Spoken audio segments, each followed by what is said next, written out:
Hello दोस्तों, नमस्कार। मैं अमित स्वागत करता हूँ स्टडी आर्ट के इस यूट्यूब प्लेटफॉर्म।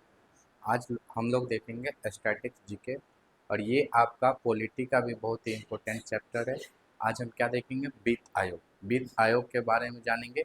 आप बने रहिएगा हमारे इस यूट्यूब प्लेटफॉर्म पर। ठीक, चलिए।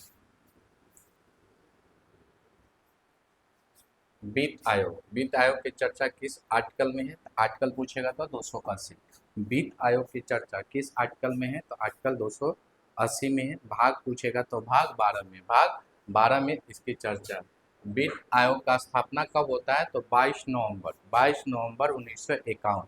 आप 1951 भी याद रख सकते हैं। ठीक है, चलिए। वित्त आयोग का कार्य क्या होता है? तो संघ एवं राज्यों के मध्य करों का क्या करना है? विभाजन। संघ एवं राज्यों के मध्य करों का विभाजन कौन करता है? तो वित्त आयोग करता है। वित्त आयोग का स्थापना कब हुआ था? तो 1951 में हुआ था। इसका चर्चा किस आर्टिकल में है? तो संविधान के 280 में है।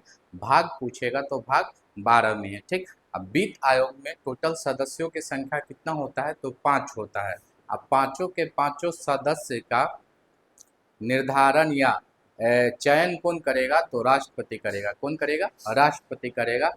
5 सदस्य में से एक अध्यक्ष होता है और 4 क्या होता है? उसका सदस्य होता है। एक अध्यक्ष होता है और 4 क्या होता है? सदस्य होता है। ठीक, वित्त आयोग का गठन कौन करता है? तो राष्ट्रपति के द्वारा किया जाता है। प्रत्येक कितने साल पर? तो 5 साल पर। प्रत्येक 5 साल पर किया जाता है। ये क्या है? तो संवैधानिक संस्था है। वित्त आयोग कैसी संस्था है? तो संवैधानिक संस्था है। उसी प्रकार यदि ये देखिएगा, वित्त आयोग ये केंद्र वाली वित्त आयोग है। यदि राज्य वित्त आयोग पूछेगा तो राज्य वित्त आयोग की चर्चा किस आर्टिकल में है? आर्टिकल 243 के आई में है। आर्टिकल 243 के आई में है। केंद्र वाले वित्त आयोग का गठन राष्ट्रपति करता है, जबकि राज्य वाले वित्त आयोग का गठन कौन करेगा? तो राज्य के राज्यपाल कौन करेगा? कौन करेगा? राज्य के राज्यपाल करेगा। ठीक, चलिए आगे हम देखते हैं।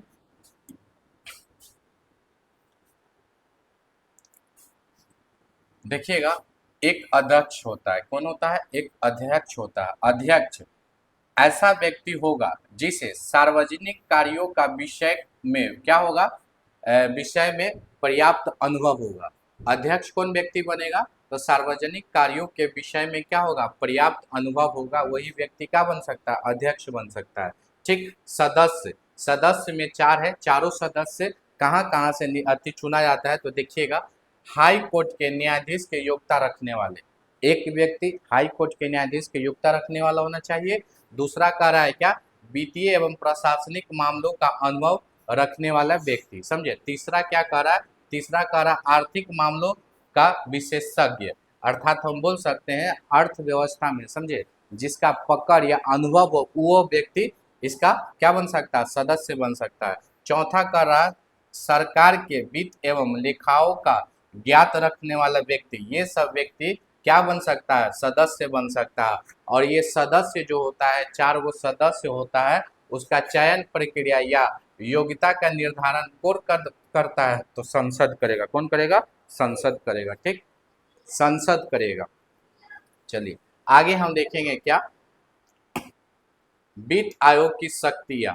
वित्त आयोग की शक्तियां में हम देखेंगे, यह सिविल न्यायालय की शक्तियां धारण कर सकता है। दूसरा पॉइंट कह रहा है यह किसी भी विभाग से कोई भी दस्तावेज मांग सकता है। कौन मांग सकता है? वित्त आयोग किसी भी विभाग से यह दस्तावेज को मंगवा सकता है। तीसरा पॉइंट कह रहा है यह किसी भी व्यक्ति को समन भी जारी कर सकता है। किसी भी व्यक्ति को ये समन भी जारी कर सकता है वित्त आयोग। ठीक, नोट में देखिएगा क्या लिखा हुआ है। संविधान में यह नहीं बताया गया है कि वित्त आयोग की अनुशंसाओं को मानने के लिए भारत सरकार बाध्य है। अर्थात ये कह रहा है कि वित्त आयोग का जो अनुशंसा होगा, समझे, वो भारत सरकार मानने के लिए बाध्य नहीं है। मान भी सकता है अर्थात न भी मान सकता है। ये संविधान के किसी भी आर्टिकल में ये नहीं कहा गया है। चलिए उसके बाद हम देखेंगे राज्य वित्त आयोग। राज्य वित्त आयोग का चर्चा संविधान के किस भाग में है? तो भाग 9 में है। भाग 9 आप जानते हैं क्या है? तो पंचायती राज व्यवस्था। पंचायती राज व्यवस्था भाग 9 में किसका चर्चा है? पंचायती राज व्यवस्था। इसको 73वां संविधान संशोधन समझे 1952 के अधिनियम के तहत इसको जोड़ा गया था और सर्वप्रथम कहाँ लागू हुआ था? तो याद रखिएगा 2 अक्टूबर 1959 को कहाँ लागू होता है? तो राजस्थान के नागौर जिला में। नागौर जिला में क्या स्तरीय? तो त्रिस्तरीय। उसके बाद आप देखिएगा, उसके बाद आंध्र प्रदेश में लगता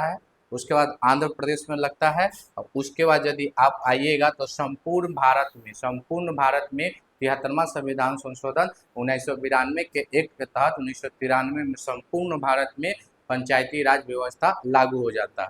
ये याद रखिएगा। जो राज्य वित्त आयोग किस भाग में आएगा? तो भाग 9 में। भाग 9 में ही किसका चर्चा है? पंचायती राज व्यवस्था का चर्चा है। इसी को हम स्थानीय स्वशासन बोलते हैं।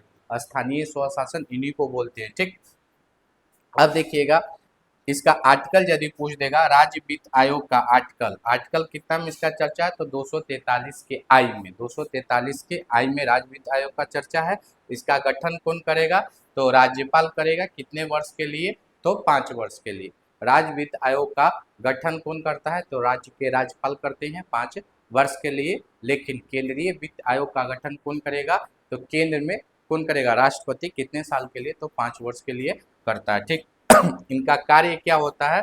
तो पंचायतों एवं नगरपालिका के वित्तीय स्थिति का समीक्षा करना। पंचायतों एवं नगर पालिकाओं की वित्तीय स्थिति का समीक्षा करना कौन करता है? तो राज्य वित्त आयोग करता है। और राज्य वित्त आयोग सिफारिश किसको करता है? तो राज्यपाल से करेगा। केंद्र वित्त आयोग सिफारिश किसको करेगा? तो राष्ट्रपति से करेगा। चलिए आगे हम देखेंगे।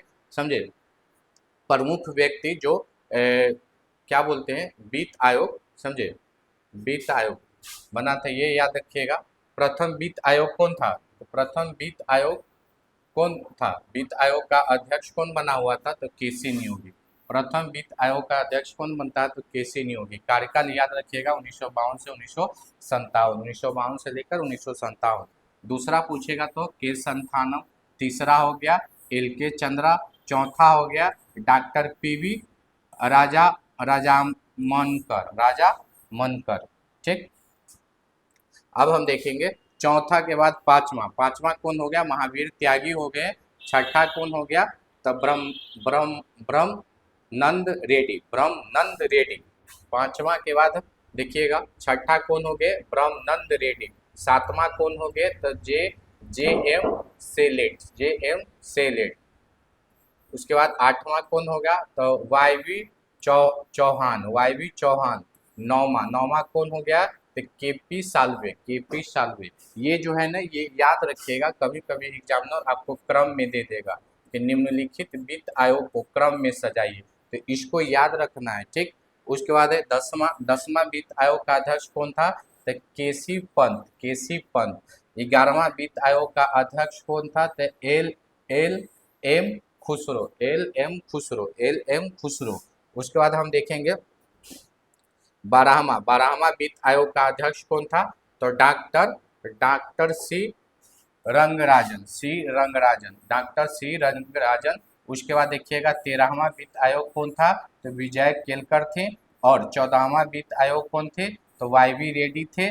और 15वां वित्त आयोग कौन थे? तो एल के सिंह। नीचे से 3, ऊपर से 3। ये 3 वो 4 को भूलना नहीं है। ठीक, इसको क्रम में याद रखना है। अभी वर्तमान में कैमे नंबर का है? 16वें नंबर का है। कब बनता है? तो याद रखिएगा 2026 को बनता है। समझे, अप्रैल में ये नियुक्त होते हैं। इनका नाम क्या है? तो याद रखिएगा अरविंद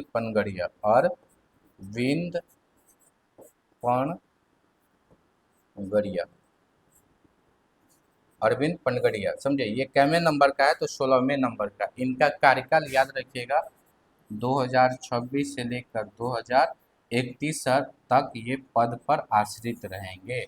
तो 16वें वित्त आयोग अर्थात वर्तमान में वित्त आयोग का अध्यक्ष कौन है? तो अरविंद पनगड़िया। यही जो अरविंद पनगड़िया थे नीति आयोग का प्रथम कौन थे? तो उपाध्यक्ष थे। इतना आप लोग समझ गए। फिर हम मिलते हैं नए वीडियो में, तब तक के लिए धन्यवाद। जय हिंद, जय भारत।